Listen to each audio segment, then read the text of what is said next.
ದೇವ್ರೆ, ನನ್ನ ಮೊಮ್ಮಗನ್ ಕಾಪಾಡು. ಅವನು ಯಾವಾಗ್ಲೂ ಖುಷಿಯಾಗೆ ಇರ್ಬೇಕು, ಹಾಗೆ ಆಶೀರ್ವಾದ ಮಾಡು. ಯದು ಆದಷ್ಟು ಬೇಗ ಹುಷಾರಾಗೋಗ್ ಮಾಡಪ್ಪ.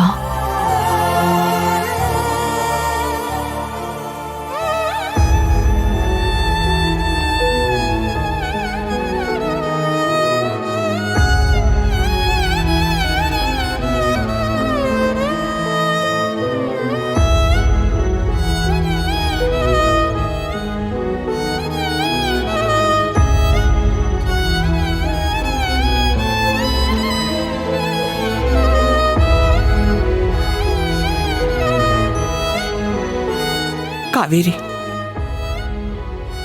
ಯದು ಬಗ್ಗೆ ನಾನು ನಿಂಗೆಲ್ಲ ಹೇಳಿದ್ದೀನಿ. ಇನ್ನು ಅವನ ಬಗ್ಗೆ ಹೇಳೋದೇನೂ ಇಲ್ಲ. ಆದರೆ ಗೊತ್ತಜ್ಜಿ, ಅವನ ಪಾಸ್ಟ್ ಬಗ್ಗೆ ಎಲ್ಲನೂ ಗೊತ್ತು. ಆದರೆ ನನಗೆ ಗೊತ್ತು ಅಂತ ಅವನ ಮುಂದೆ ಯಾವತ್ತೂ ನಾನು ತೋರಿಸ್ಕೊಂಡಿಲ್ಲ ಅಷ್ಟೇ. ಅವನ ಹತ್ರ ನಾನು ತುಂಬ ನಾರ್ಮಲ್ ಆಗೇ ಇರ್ತೀನಿ. ಆದರೆ ಇವಾಗೇನಾಯ್ತು? ಏನು ಹೇಳಿ ಕಾವೇರಿ, ನಾನು ಅವನು ನಿನ್ನನ್ನು ಮದುವೆ ಆಗಿದ್ದಾನೆ. ನೀನೇ ಅವನ ಹೆಂಡತಿ ಅಂತ ಅನ್ಕೊಂಬಿಟ್ಟಿದ್ದಾನೆ ಅವನು.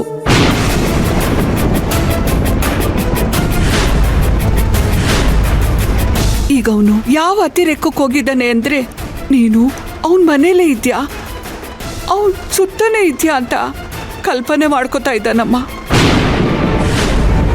ಮೊದಲೆಲ್ಲ ಅಜ್ಜಿ ಅಜ್ಜಿ ಅಂತ ನನ್ನಿಂದನೇ ಸುತ್ತಾ ಇದ್ದ. ನಾನು ಮಾಡಿದ್ದೆಲ್ಲ ಅವನಿಗಿಷ್ಟ ಆಗ್ತಿತ್ತು. ಈಗ ನೋಡಿದ್ರೆ ಕಾವೇರಿ ಇದ್ರೆ ಈಗ ಮಾಡೋಳು ಆಗ ಮಾಡೋಳು ಅಂತ ಹೇಳ್ತಾನೆ ಅವನೇ. ಅಜ್ಜಿ, ನೀವು ಏನು ಹೇಳ್ತಿದ್ದೀರಾ? ಆ ಕಾವೇರಿ ಮೊನ್ನೆ ಅಂತೂ ಕಾವೇರಿ ಅಂತ ನನ್ನ ಕೈನೇ ಹಿಡ್ಕೊಂಬಿಟ್ಟಿದ್ದ.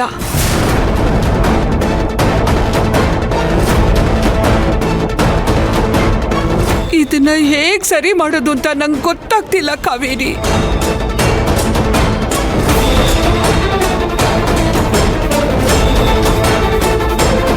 ಅಯ್ಯೋ ದೇವ್ರೆ, ಇಷ್ಟೆಲ್ಲ ಆಗ್ತಿದ್ಯಾ?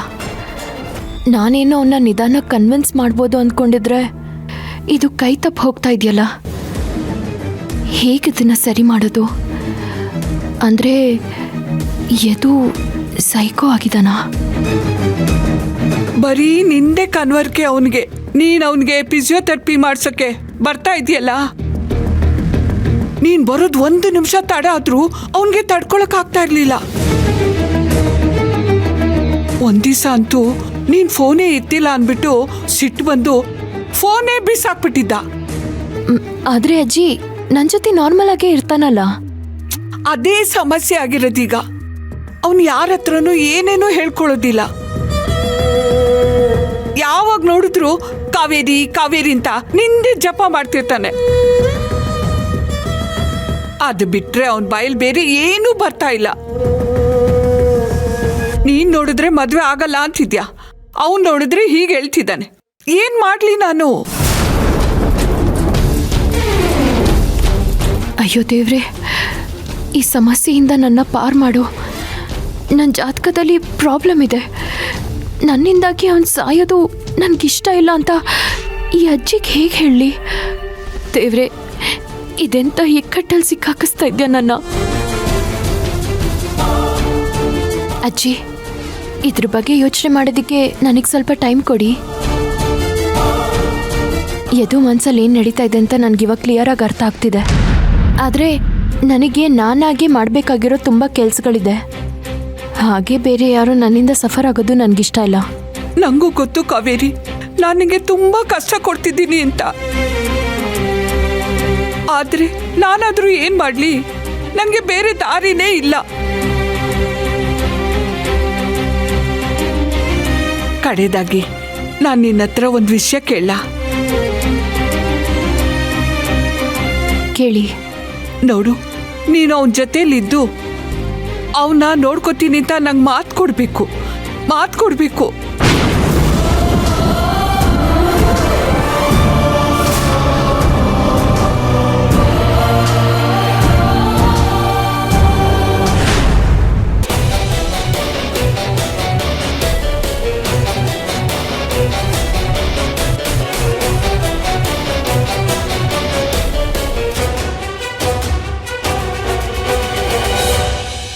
ಅವನು ಖುಷಿಯಾಗಿರೋದಕ್ಕೆ ಏನಾಗುತ್ತೋ ಅದನ್ನೆಲ್ಲ ಮಾಡ್ತೀನಜ್ಜಿ.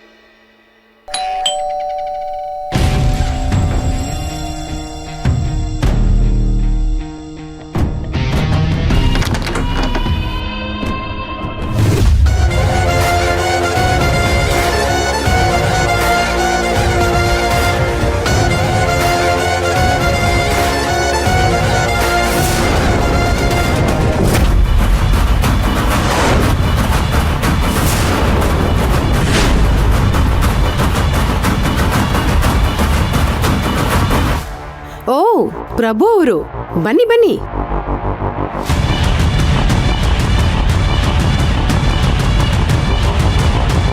ಬನ್ನಿ ಬನ್ನಿ. ಏನು ನಮ್ಮನೆವರೆಗೂ ಬಂದ್ಬಿಟ್ಟಿದ್ದೀರಾ? ನಿಜವಾಗ್ಲೂ ಇದು ಪ್ಲೆಸೆಂಟ್ ಸರ್ಪ್ರೈಸ್. ರಿಯಲಿ ನಾವು ನಿಮ್ಮನೇಲಿ ಎಕ್ಸ್ಪೆಕ್ಟ್ ಮಾಡಿರಲಿಲ್ಲ. ಇದರಲ್ಲಿ ಆಶ್ಚರ್ಯ ಪಡುವಂಥದ್ದೇನಿದೆ? It's just a courtesy visit. ಇದು ನಮ್ಮ ಸಂಪ್ರದಾಯ. ಆದ್ರೂ ಗೆಲ್ಲೋ ಕುದುರೆ ಪಂಟ್ರು ಸೋಲೋ ಕುದುರೆ ಹುಡ್ಕೋ ಬಂದಿದ್ದೀರಾ ಅಂದ್ರೆ ಆಶ್ಚರ್ಯ ಆಗದೆ ಇರುತ್ತಾ?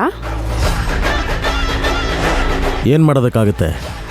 ಕೆಲವೊಂದು ಸಲ ಗೆಲ್ಲೋ ಕುದುರೆನೂ ಮಲ್ಕೊಂಬಿಡುತ್ತೆ. ಆಗ ಏನಮ್ಮ ನೀನು ಮನೆಗೆ ಬಂದಿರೋ ಗೆಸ್ಟ್ನ ನಿಲ್ಸೆ ಮಾತಾಡ್ಸಿದ್ದೀರಲ್ಲ, ಕೂತ್ಕೊಳ್ಳೋಕೆ ಹೇಳೋದಲ್ವಾ?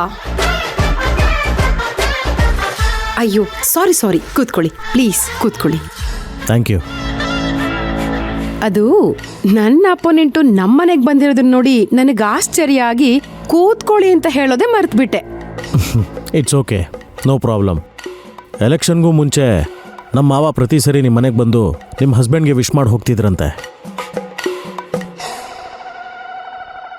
ಅದೇ ಪರಂಪರೆನ ನಾನು ಫಾಲೋ ಮಾಡ್ತಾ ಇದ್ದೀನಿ ಅಷ್ಟೇ. ಹಾ, ಅದೇ ಕಂಕ್ಲಲ್ಲಿ ದೊಣ್ಣೆ ಕೈಯಲ್ಲಿ ಶರಣಾರ್ಥಿ ಅಂತಾರಲ್ಲ ಹಾಗೆ.